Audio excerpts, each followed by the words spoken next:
topic.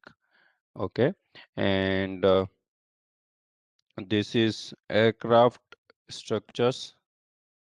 Okay, part, and there can be some question in your HAL exam from this topic. Okay, from this topic there can be question, and there are several subtopics in this in aircraft structures.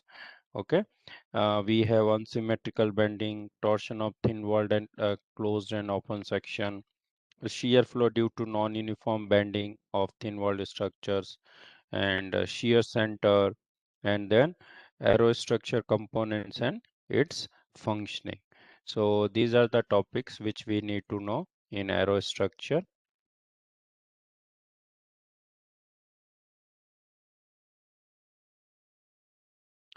So first we will start with unsymmetrical bending, guys. So in unsymmetrical bending, the first important thing is what? Sign convention. Okay, what is important for us? Sign convention. So sign convention, how we take that we will discuss here. Okay. So guys, to understand the sign convention for moments, what you have to understand? Sign convention for moments.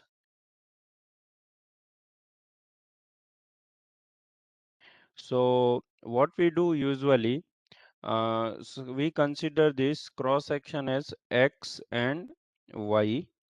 Okay, and we consider, suppose this is my area on which I have some stress. Okay, some bending stress. So how the stress on this small area is tensile.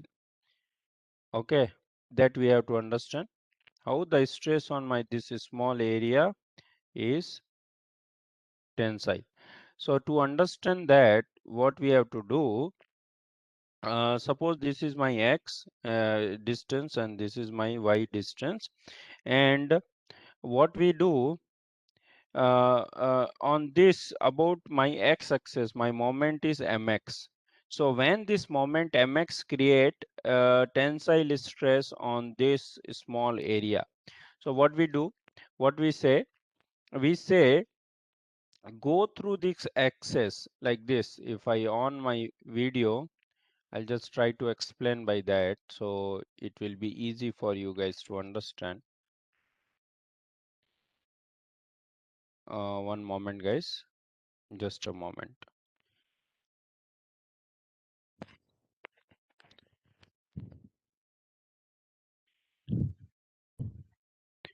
So can you guys see me?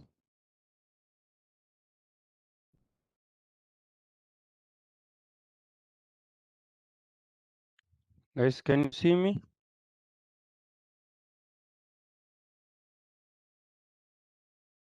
Yeah. So what we have to do, see, this is x-axis. You guys think this the plane, the front view is x-axis. So like this, you go through x-axis, move your fingers toward your area, then thumbs will give me the direction of moment, which will give me tension on that area. So we go through axis, come move your fingers toward moment arm and come along stress. So you can see my fingers is going outside of this whiteboard. Okay, clear? So thumb is giving me the direction of moment, which gives me tension. So you can see here my positive moment, my moment which gives me tensile stress is mx. Is this clear? Is this clear, guys? Respond yes or no. Everyone?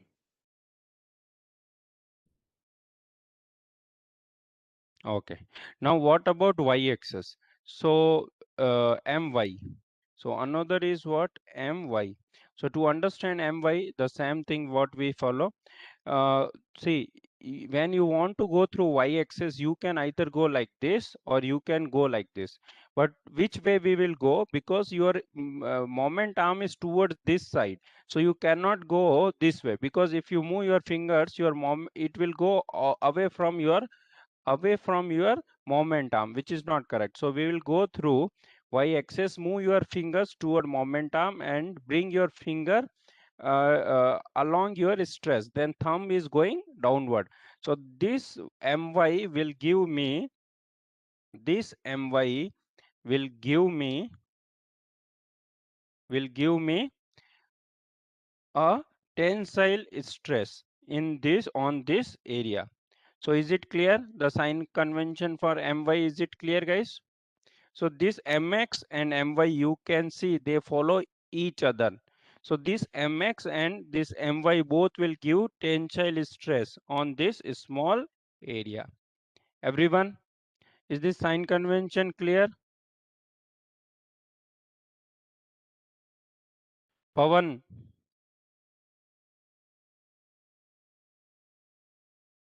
Amritansu, Sarat, is it clear sign convention? Please speak or write in chat.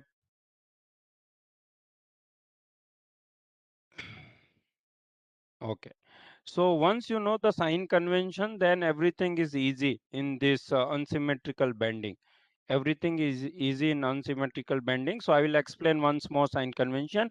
So for mx, what we do, go through x-axis, ox axis, that is like ox axis, and move your fingers toward your moment arm up x, and then bring your finger along stress. Thumb is giving the direction of moment, which will give you tensile stress on that area. Same way, then go through y-axis, move your fingers towards momentum, bring your finger along stress, and then thumb is going downward. So on this area, my my will be downward and your mx will go along x-axis. So this is about sign convention part. Now this is in first quadrant. Okay, this is in first quadrant. Suppose I want my tensile stresses in other quadrant. Okay, like I want my here you can see, suppose I want my tensile stresses in second quadrant, third quadrant, or fourth quadrant. So you guys can see again,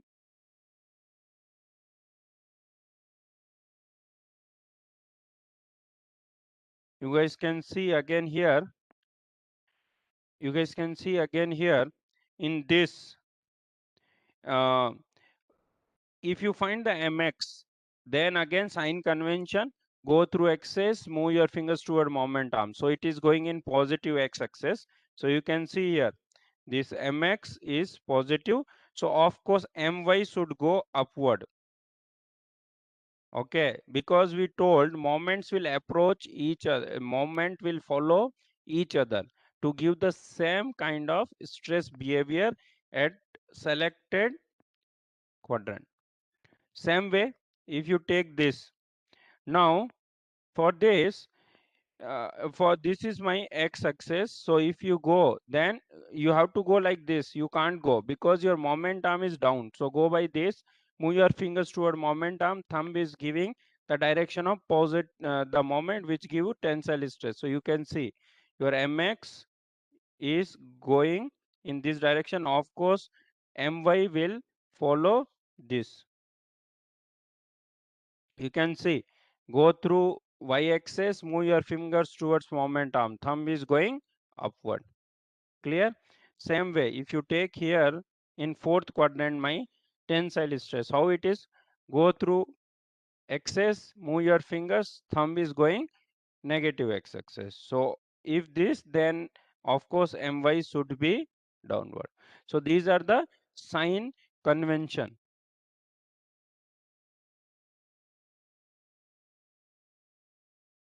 Okay, so uh, this is all from sign convention part and hope it is clear to everyone. Okay, now guys, the next important thing is what we already know from simple bending. What is your bending formulas.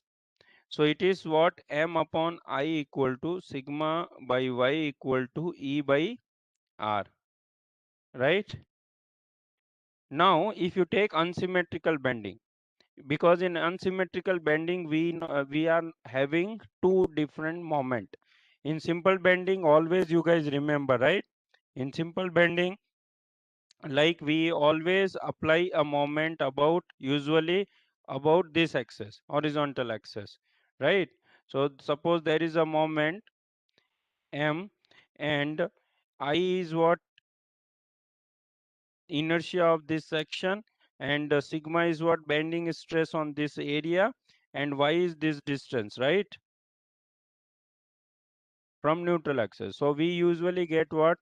This M upon I equal to, we have this bending formula. But in case of unsymmetrical bending, what is your formula? If I write my sigma and suppose I consider Z is my perpendicular axis. So this is X, this is Y, this is Z, and this is what? My MX, um, MX, and here I have another moment which is what? My. So what will be sigma Z? So sigma Z, if you write X, then it will come My. So My will be multiplied by My will be multiplied by Ixx.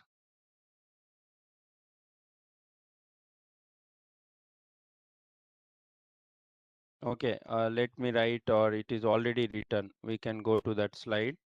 Okay, let's go better. We can, okay, I'll write. So sigma Z will be what? It is X, so it will come My into Ixx minus Mx into Ixy upon Ixx Iyy minus Ixy square, then plus, so it is y here, so it will come Mx. So it, if it is Mx, then it is Iyy minus My Ixy upon Ixx Iyy minus Ixy square.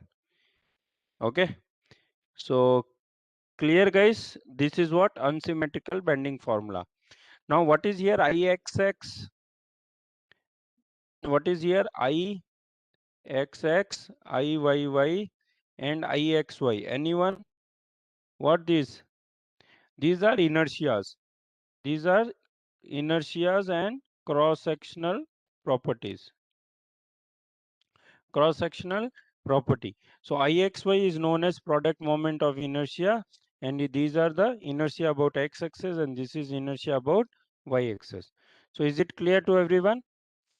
This is unsymmetrical bending formula. Here we are not going to derive it. We are not going to derive this, because from your exam perspective, more than derivation, understanding is important. Okay, in this particular HL exam perspective. Now guys, what we can see,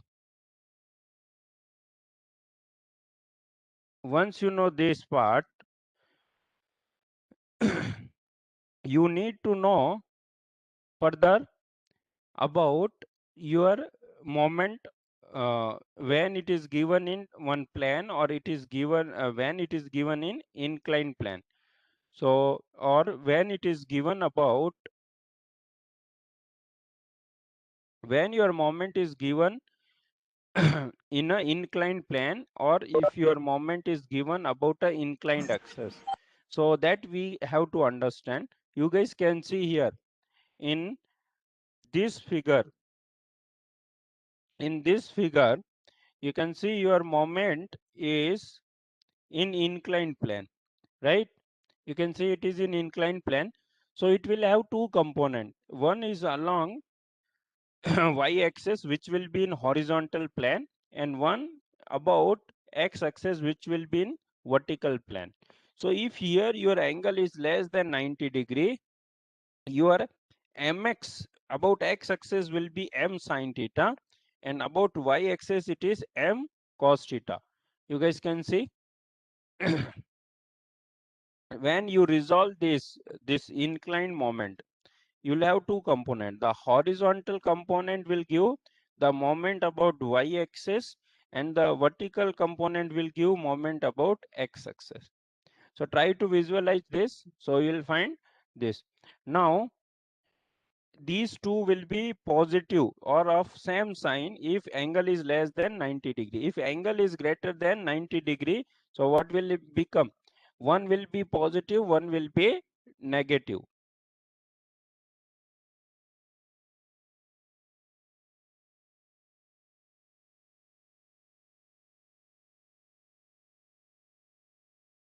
So here you can see,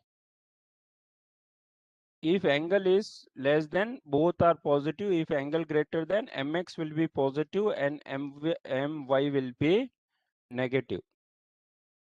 Okay.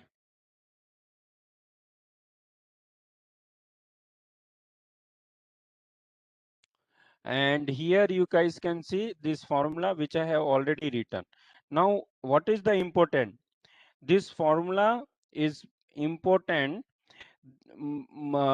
but more than that, what is important? Can we come from this formula to simple bending or complex bending? How we can arise? We know for symmetrical cross section, for symmetrical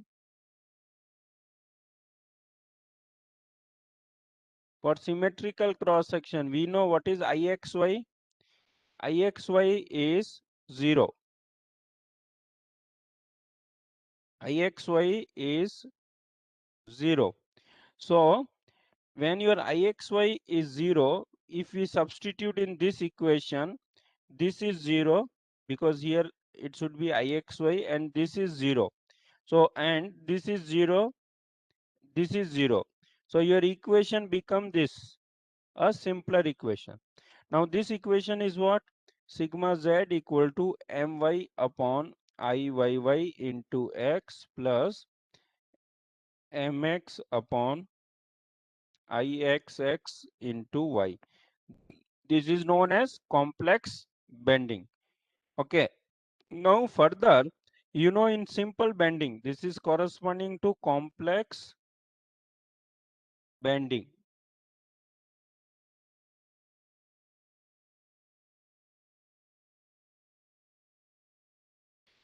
Okay. Now we know for simple bending what? Usually for simple bending, we don't have this term. Means we do not have moment about y-axis. So what we see? We see it is mx upon ix x into y. Right? We have got, this is what? Simple bending formula.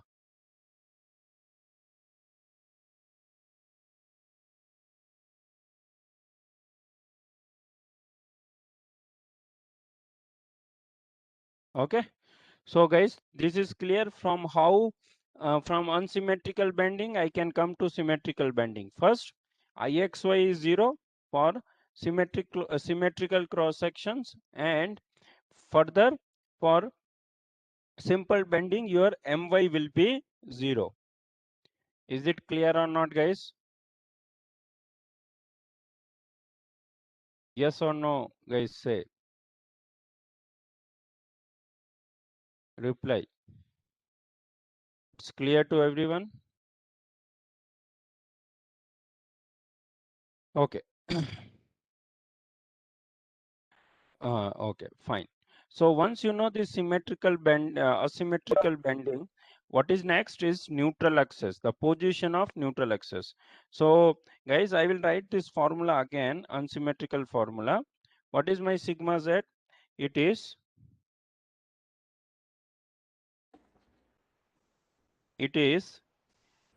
again, I'll write this trick. You write x, then when you write x, the first term will be my. If it is my, multiply by ixx, then minus mx, then ixy, then divide by ixx, iyy minus ixy square. Okay, so this is first term. Second term plus you take y. When you take y, it will come mx. When it is mx, then it will be iyy minus my, then ixy upon ixx into iyy minus ixy square. Okay. Now this I will write it as a k1 and this I will write it to as a k2. So what we see, sigma z is equal to k1x plus k2y. Okay. Now guys, we know at neutral axis, we know at neutral axis, we know at neutral axis,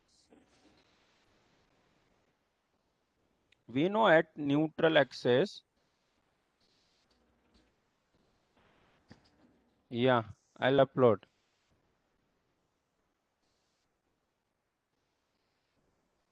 Yeah. You are understanding, Rajiv, what I'm discussing or not? Everyone, is it clear or not?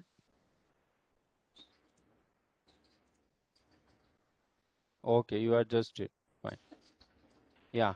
So guys, I have written K1 and K2y, and at we know at neutral axis my bending stress is 0. So when you substitute 0, you'll find K1 we already given. What is the K1 and what is your K2? Okay, K1 and K2 we have written, and here there is a typo. It should be IXY here. Okay, this second term is Ixy into mx. Now when we substitute this neutral axis to 0, what we find? What we find? 0 equal to k1x plus k2y. So we find k1x equal to minus of k2y. So from here we find tan alpha. So tan alpha is what? Y by x, and it is equal to minus k1 by k2. Now here what is the important things to understand? I will explain, guys. See here, this is what your area, okay, and this is your y distance, and when we take the derivation part, we consider this angle alpha. So if this angle is alpha, you will see this angle will be also alpha. So when we find this neutral axis from this formula, from here, this is measured from y-axis. This is measured from y-axis. Why? Because here this is x, this is y. So we know from this triangle, what is tan alpha? Anyone? From this triangle, what is the tan alpha? It is what? X upon y. Okay. So here, guys, again, um, your tan alpha is x upon y, and this will be equal to what? This will be equal to minus k2 by k1. Okay. So this is very important. From where your angle is measured, whatever tan alpha we find here, it is measured from y-axis. Okay. Now, guys, you can check your previous case. Okay. What is the previous case, guys? You write sigma z equal to k1x plus k2y. We know, we know, we know this k1 is 0 for simple bending. For simple bending, k1 is 0. Okay, simple bending k1 is 0. So when k1 is 0, what will be tan alpha here, guys? Anyone? What will be tan alpha? It is infinity. So that means alpha is 90 degree. Alpha is 90 degree. Now I'll tell, is it correct or not? So you guys take the simple bending, right? So here, this is my y-axis, and I got alpha is 90 degree. So that means This is what my neutral axis, and we know for simple bending, this horizontal axis is what? Neutral axis. And the same thing we have got here. There is a this is the typo. It should be x upon y, and it should be minus k2 by k1. So clear, guys? Is this clear point here? Yes or no? So this is the another concept in bending.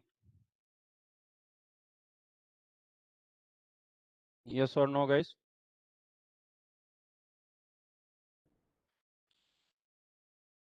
Okay.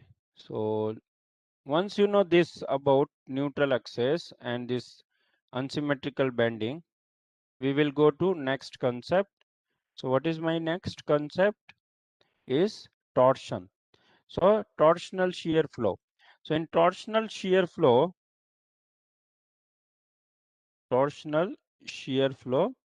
So in torsional shear flow, first is Brad-Weather theory. Okay, what is the torsional shear flow? And torsion of thin walled structure. So in thin walled structure, instead of shear stress, we write one term called shear flow. And what is the shear flow, guys? We know shear flow is always Q. It is, and it is tau by T. Your shear stress by thickness is known as shear flow. So in torsional shear flow or torsion of thin walled closed section, we use Brad-Weather theory. And Brad-Weather theory is what? The applied torque T is equal to 2AQ. So Q is what here? Q is torsional shear flow.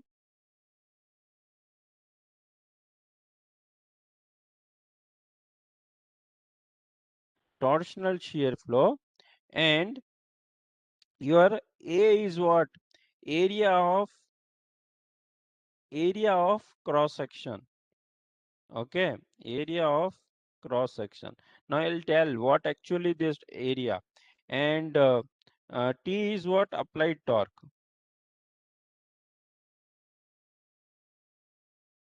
Now guys, when you take this area, it is something like this. Suppose this is a arbitrary cross section.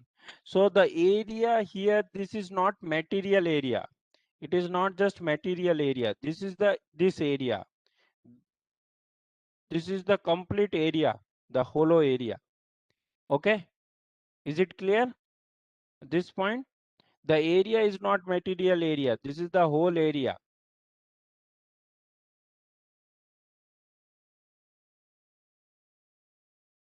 Yeah, what Sarath you asking? Inclined plane is greater than 90 degree. Here the inclined plane is greater than 90 degree. Where? I didn't get this point.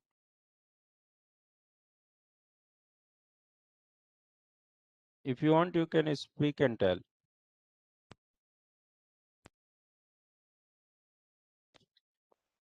No, no. In neutral axis, we got 90 degree now for simple bending. So because angle is measured from y axis, that's what I explained, right? 10 alpha cam 90 degree. Yes, sir. If the angle is measured from x-axis, I'm unable to hear. Yeah.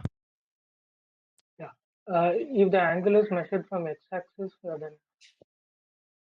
If angle is measured from, no, it is not measured from x-axis. That's what I told. So many people do this mistake, and in Maxon it is not clearly explained. Angle, whatever we derived, my angle is measured from y-axis. Okay. So if you want to measure that angle from x-axis, then it is 0 degree, right? Because your x-axis itself is neutral axis for pure bending. Am I correct? yes, sir. Yes. Yeah. All right.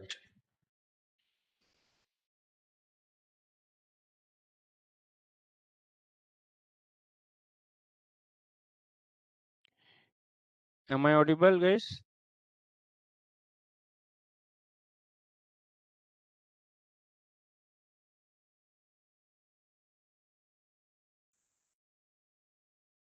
Hello, am I audible?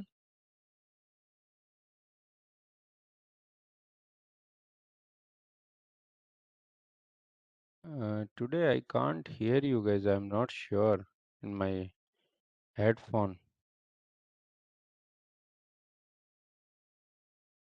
Okay. All right, that I'll check later. Okay. So Bradbury theory we discussed. T equal to 2aq and it is for single cell. So that you guys can see T equal to 2aq and q is equal to T by 2a. This can be HL question. In HL they can ask what is a Bradbury theory and what is for a closed cross section T equal to 2aq. Now what is next here? Angle of twist. So angle of twist, how we can find? It can be found from strain energy, okay, stored in a structure, and from there we can find this angle of twist. So finally what is the important here? You can write angle of twist per unit length either in terms of shear flow or you can write in terms of torque, okay. So you can see it is written in terms of the torque or it can be written in terms of the shear flow. So finally my angle of twist per unit length, it is 1 upon 2ag q by t into ds, okay. So this is the angle of twist per unit length, 1 upon 2a g q by t into ds integration. What is here a? Again I am saying the area a is what? This area, okay, this complete area of cross section, not just this, the solid part, because it's a thin wall. This is the air hollow part, this the complete is the hollow part. So this is what angle of twist part for a closed cross section. Now torsional rigidity. So what we know torsional rigidity? So torsional rigidity is what? G into T, okay. And so it is what? G into J, okay, not T, G into J. So G into J is known as torsional rigidity. G into J. Okay. So we know what the formula? T by J equal to G, T by J equal to what? G theta by L is equal to tau by R, right? This is what torsional formula. So from this formula we can write my G into J is what? T by theta dash. What is the theta by L? Is theta dash. So you can see my G into J is what? T by theta dash. So Gj is what? Now what is the J here? Anyone? J is known as torsional constant. J is known as torsional constant. And in GATE, they have asked the questions on this torsional constant, and it is what? 4a square upon integration ds by t. Integration ds by t. So it is torsional constant.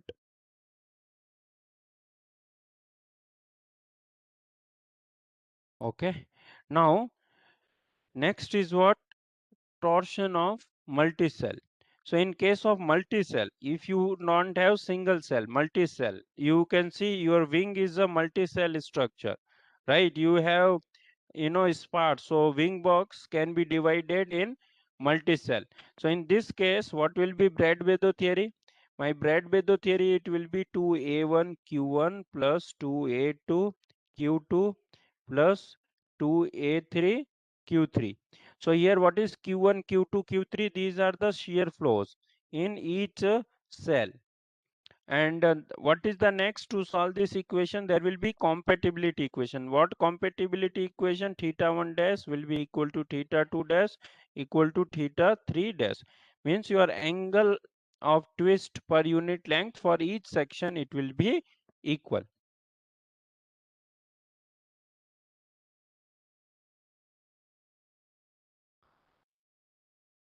So you can see these are the two equations for multicell. Now torsion of thin walled open section. So for open section, what is the formula we have? We have this formula from torsional formula, T by J equal to tau by R equal to G theta by L. So for open section, what is the J? Open section, my J is given by either sigma B tube Q by 3, or it is integration. It will be integration T Q by 3 into dx, okay, or ds. So in integral form, this is what my formula, and this is in summation form. So suppose this is L section. So for this L section, first we have to find J, and my tau max is what? T by J equal to tau. T by J into tau is what?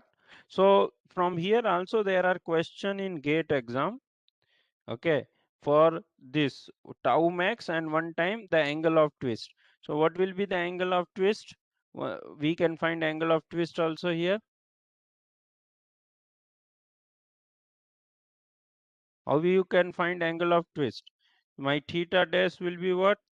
T upon G J. So J is what?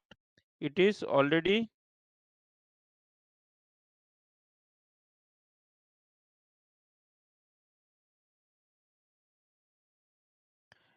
okay. So this is about these two.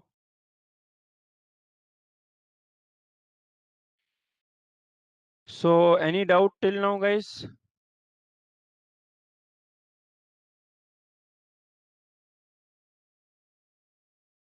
Any doubt, guys? Sarath, is it clear that neutral axis part?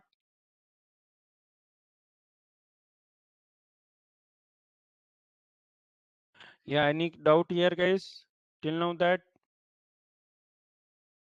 Amritansu, Priya, Sarath, Ganasekaran. Okay.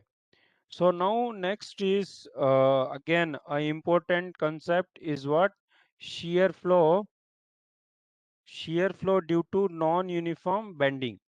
Okay, you guys know, right? There is shear stress. There is shear stress, right?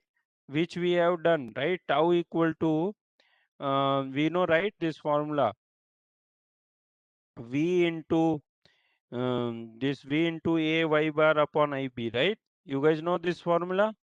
What is this? Have you guys heard about this? This shear stress we have discussed, right? Shear stress due to non-uniform bending. Am I correct? Shear stress due to non-uniform bending. That is for simple bending. So same way for unsymmetrical bending. If your bending is non-uniform, you will have shear flow. Like here, instead of in thin wall, I told, instead of shear stress, we use shear flow. So you'll have shear flow due to non-uniform bending. Okay, non-uniform bending. How we derive that? It is the same. We know this unsymmetrical bending, and then from here you will find shear flow formula this. So you can see the rate of shear flow, okay, along your section is given by this formula. Okay, how I got this formula? It is again from equilibrium. You can see here we have taken the equilibrium. This is from equilibrium of a thin wall section. So you can see here my bending stress is sigma z. Here this is change in bending stress. Suppose here my shear flow is q. This is the change in shear flow. So we have taken a force equilibrium along z direction. So from there, so you can see this is what your equilibrium, and by taking this equilibrium we can find. So I'll share these notes, you guys can go through. Okay, so you will get dou q by dou s equal to minus tau into sigma dou sigma by dou z.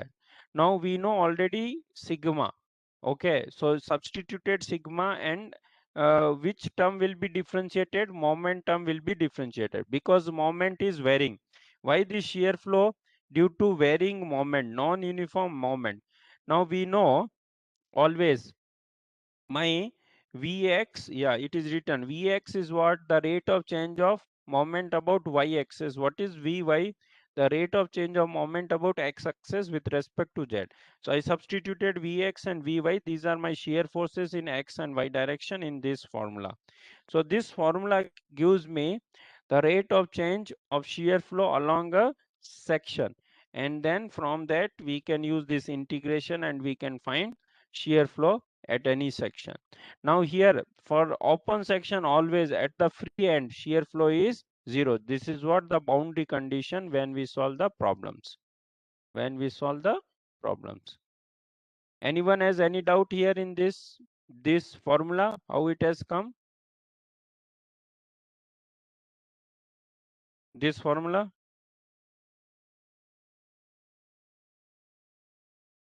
Anyone? You can see it comes from here. So in this equation we substituted your bending stress, and from bending stress we got derivative and we know these are the my shear forces. Now if you guys want, I can explain how this shear force. So you guys remember in simple bending, you can see here in simple bending, this is suppose my x and y, this is what my mx.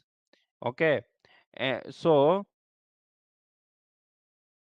this my mx, right? So if you differentiate this mx, dou mx by dou z, what you get? You get Vy, right? Because our shear flow will be in vertical direction.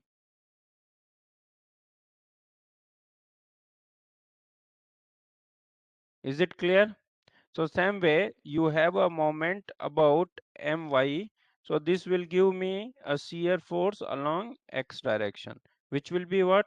My Vx will be dou my upon dou z.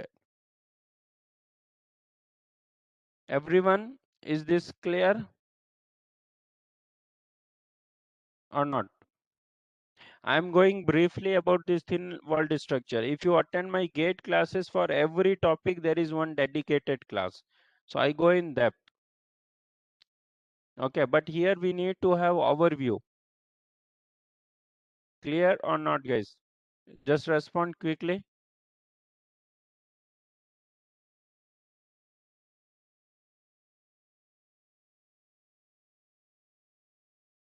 Yes or no, guys?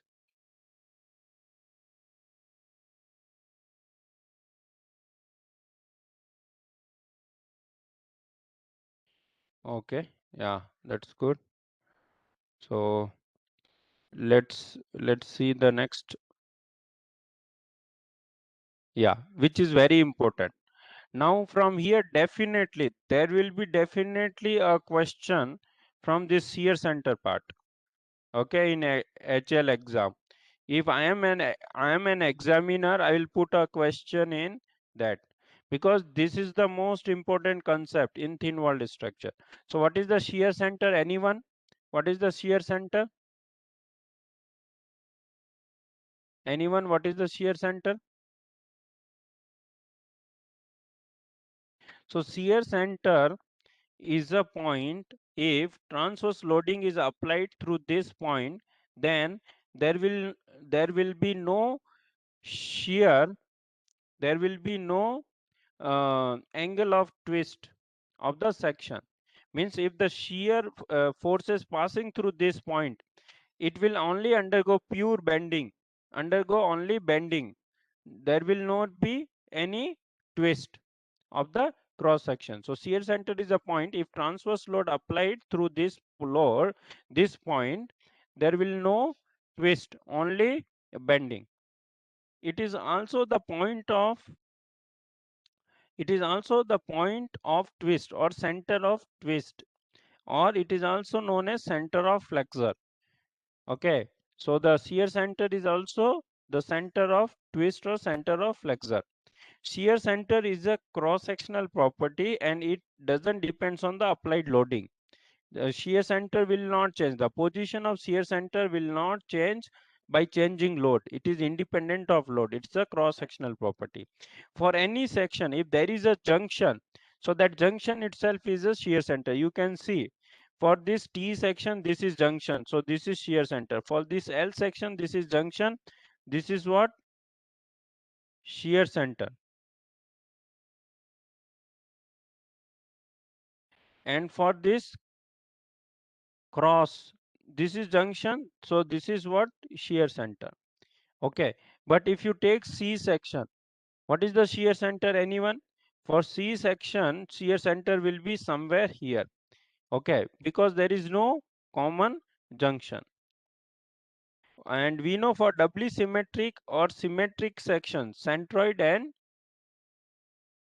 yeah, there is a one doubt.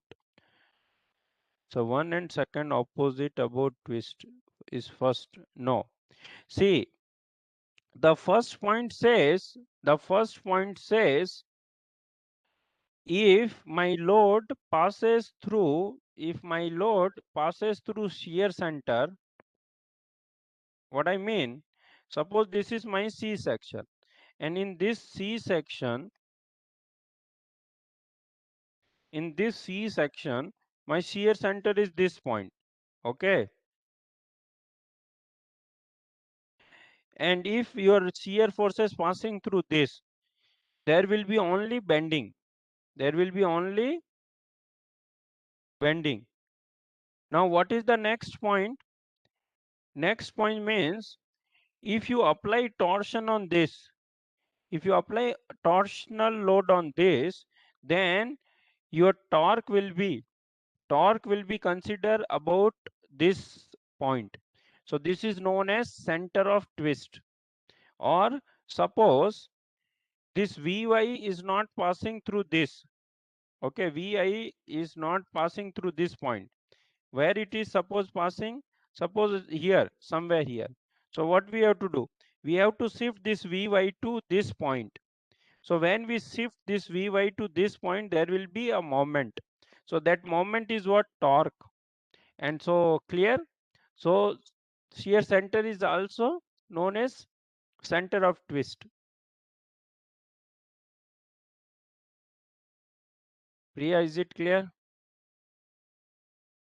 If load is passing through that point itself, then there is no moment arm. So your torque is zero. But if load is passing through this, there is no moment arm. So this torque is zero.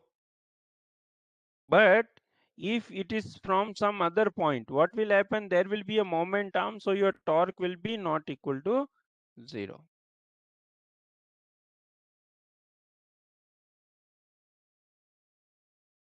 No, no. See, usually if it will be away only, right? It not necessary always your load passes through shear center. They will try to design in such a way your applied load should be closer to your shear center, so your twist will be less. But always your the center of twist for thin walled open section, it is shear center. Priya, is it clear?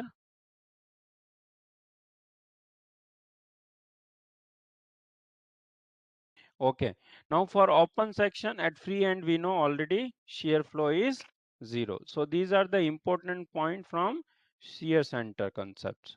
Okay, and it's a very important if you go in any interview in aerostructure company, they will ask this shear center, about shear center, and in gate also they asked many times about this shear center part.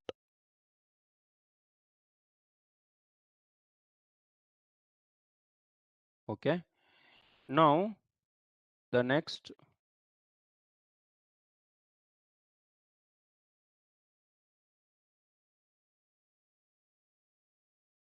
Okay, yeah. So you guys can see some question. Can you guys see this question number 1 and tell me the answer? For a thin walled beam, cross section as shown in figure, what is the shear center? So we can see here, what is the junction point? B is the junction point. So B will be your shear center. Now here in this case, in your exam, what they did, they idealized this in multiple section like this. Okay, booms, they kept boom. So they confused the people, and they gave here also one boom point. So what is shear center? Now, even it is idealized in boom section, still my common junction will be what? My shear center. So what is the answer, guys? B is the answer.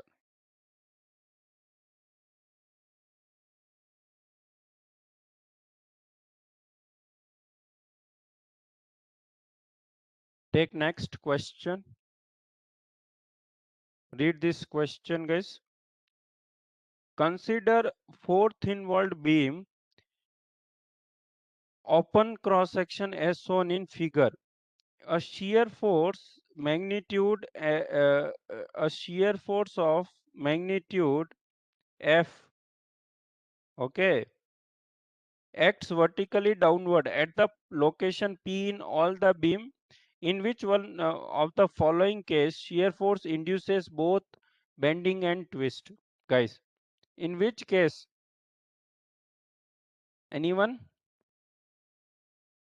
Yes, Sarath. Case 2. Why? Because for case 2, your shear center will be somewhere here, right? So when there is a moment arm, it will produce both bending also and twist also. So this kind of question, you guys must focus on this shear center concept, this torsion of thin walled. Okay, these are the two most important point, most important topic. If they ask any questions from thin walled structure, okay.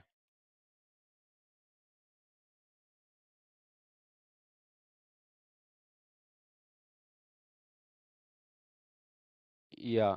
So next is what this, okay, and this is taken from IIT Kanpur.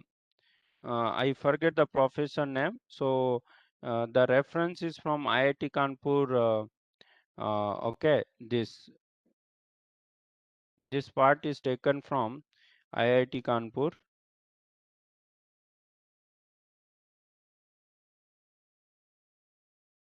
NPTEL lectures.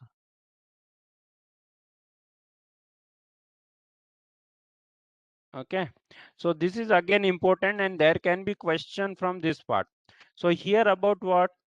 This aircraft components and its functioning from load perspective. It's functioning from load perspective.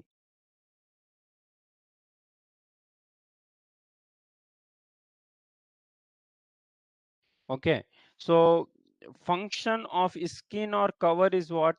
It transmits the aerodynamics forces to longitudinal and transverse supporting members by plate and membrane action.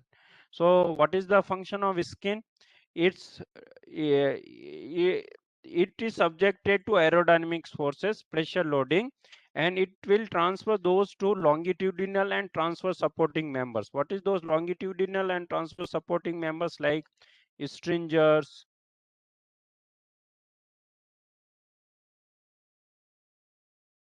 longerons, or spar. Okay, so it will transfer. Now it develops shearing stresses which reacts to applied torsional moments and shear forces. So usually it carries shearing stresses.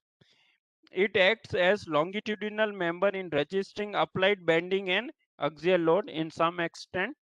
Okay, it acts with longitudinal in resisting axial load with transverse member in reacting to hoop stresses or circumferential loads when structure is pressurized. So we know the hoop stresses will be carried by thin cells. So it will carry also hoop or circumferential stress like in fuselage. In fuselage, it's a highly pressurized, right? So there your skin carry this hoop or circumferential stress.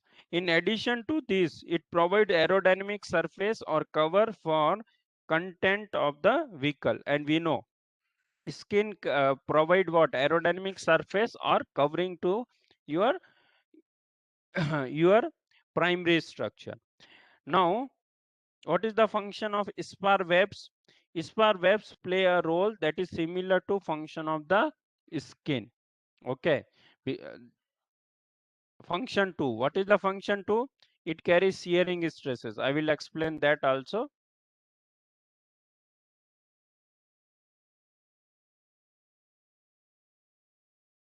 Yeah. So now next is what? Function of longitudinal or stringers or stiffeners or longerons. So what is the function of those? So longerons, they resist bending and axial load. They divide skin in small panels, so the buckling strength is increases. They will act in with skin in registering axial load caused by pressurization. Now there was one point about spar web. So you can see in spar this is cap and this is web. So spar caps actually supports what? Spar, this is cap supports bending and this web supports shear. So that was the point in the previous slides. If you go up, so that was the last point. Okay. Spar web play to similar load second. So there is shear stresses due to non-uniform bending and it is carrying by web. Now you can see the spar caps. We talk about web. Now spar caps is an aerodynamic surface perform function 1 and 2. What is the function 1 and 2? It carries bending in axial load and it is divide again skin into small panel. So this is the function of spar cap. Now what is the function of frames, rings, ribs, right? You can see there will be rib and there will be bulkhead. So what bulkhead and rib do? They maintain the cross section. They maintain cross section. They distribute concentrated load into surfaces and redistribute stresses in structural discontinuity. Okay. Also, they establish the column length and provide restraint for longitudinal to increase the column buckling strength, provide edge restraint for skin panel and therefore increase the plate buckling stress of these elements, and acts with the skin in resisting circumferential load to pressurization. Okay, so these are the functioning of different components of aircraft from load perspective. So anyone has any doubt? There are some questions, okay, in gate aerospace from this part. So those questions you guys can practice. I didn't kept here those questions. Okay, you guys can practice and let me know any doubt. So any doubt, or I will take up those some questions I will take up, guys. I will take up those questions. So I'll take up some questions from that.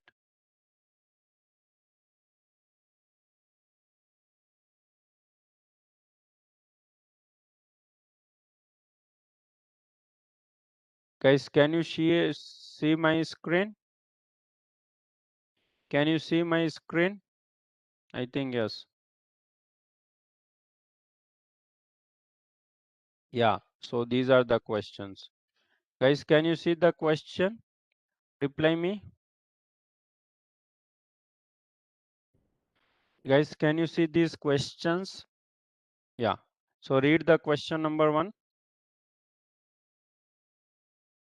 What it says? In a semi-monocoque construction of an aircraft wing, the skin and spar webs are primary carries what? What it carries?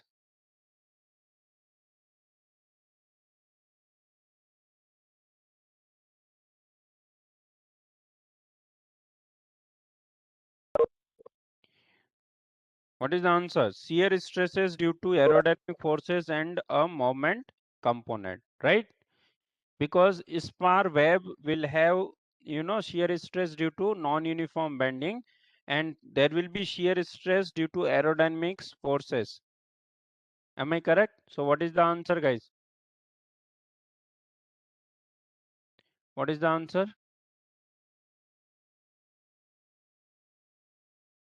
D is the answer. Shearing stresses due to aerodynamic forces and a moment component.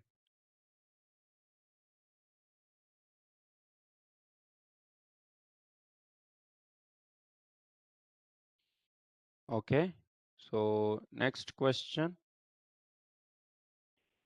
Buckling of fuselage skin can be delayed by, what can be the answer?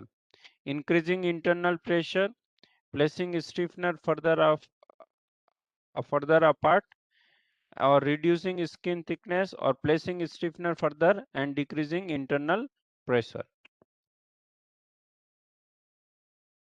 What is the answer? Buckling of fuselage skin can be delayed.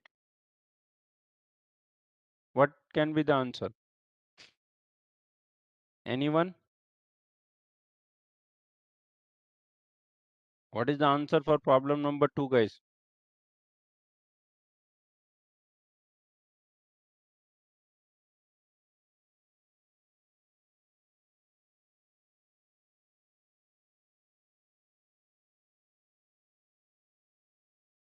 What is the answer for problem number 2?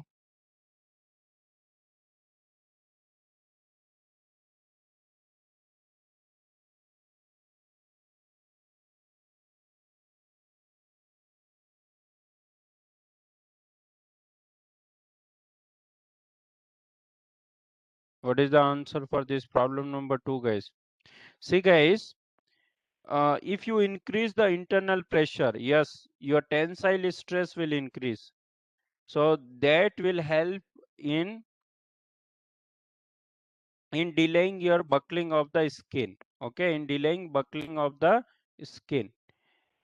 Now, if you place stiffener further apart, it will decrease the buckling strength. If you reduce skin thickness, it will also decrease your buckling strength. And again, D is also negative, right? If you decrease the internal pressure, then this tensile strength stress will decrease. So what is the answer? What is the answer? Anyone? What is the answer? Guys, respond. What is the correct answer for this? A is the correct answer. A is the correct answer. Okay. So let's see the next question.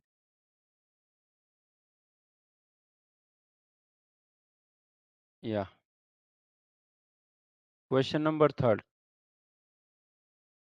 What is that question number third, guys? Read.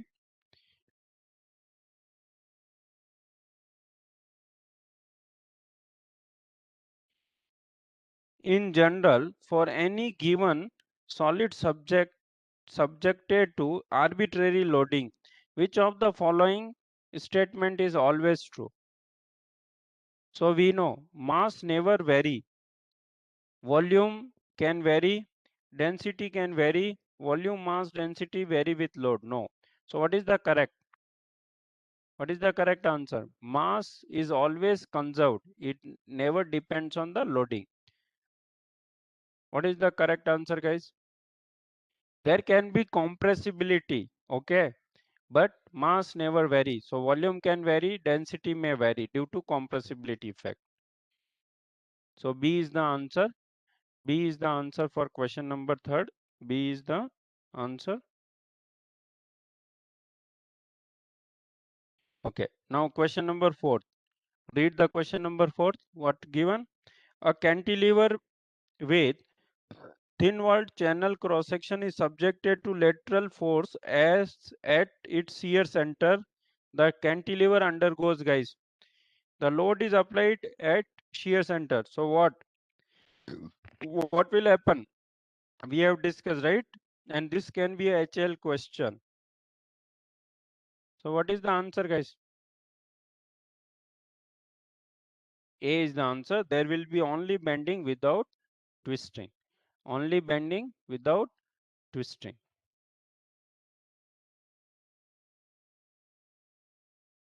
Yeah. Now this question number fifth. Read the question number fifth. Determine the correctness or otherwise the following statement A and R. Ribs used in airplane wing increase the column buckling strength of the longitudinal stiffness. Ribs redistribute concentrated load into structure and redistribute stresses around discontinuity. So what is correct? A is correct due to R. So we can say both are true and R is the correct region for A. That you can see in the previous slides. If you go, you can read here. The column strength, column length and provide end restraint for longitudinal and increases the end, provide the restraint, increase the plate buckling. Yeah, here you can see the point number second and third. What did this do? Ribs distribute concentrated load into structure and redistribute stresses around structural discontinuity, and it increases the see structural discontinuity, you know na, like see you have structure, this is a longeron, so it is not continuous, right? It will be again there can be a structure, means any structure if it is a not continuous, then there is a discontinuity. So whenever there is a discontinuity, you will see stress concentration and all. Okay.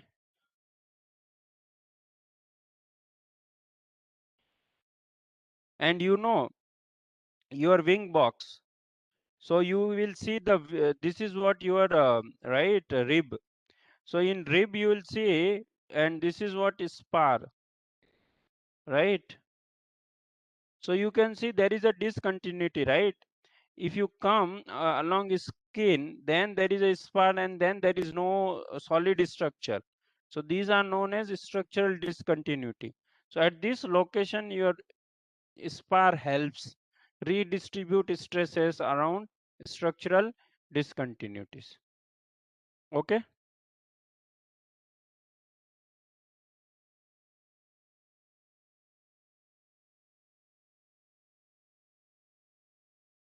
Again, I'm saying this is taken from IIT Kanpur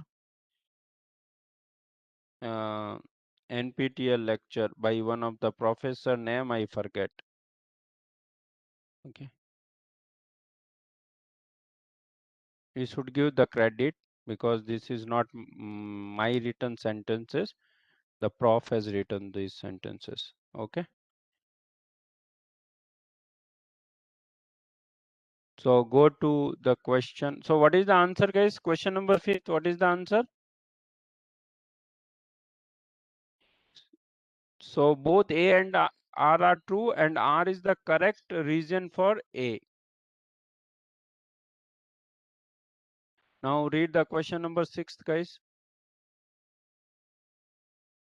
What is given? Which of the following statement about neutral axis of the beam with unsymmetrical cross section is true? So neutral axis, right? The product of second moment of area about neutral axis is always 0, right? The normal stress along the neutral axis is always 0. The shear stress along neutral axis are 0, no. The product of second moment of area about neutral axis and normal stress along 0. So D is the answer. D is the answer. Anyone?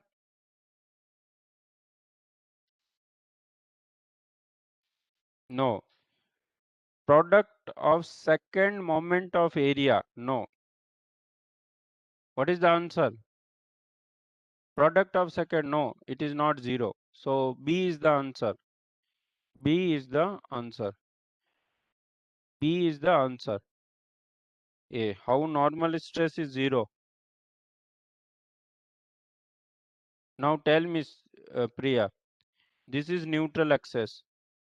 Okay. This. What is your bending stress on neutral axis? Which is normal stress, right? What it is at neutral axis? See, bending stress also 0 and first moment of area. This integration sigma YdA is also 0 about neutral axis. But this is first moment of area, not second moment of area. Second moment of area is what? Integration y square dA. So answer is what? B is the answer. And this says what? This CG, neutral axis passes through centroid. This ensure neutral axis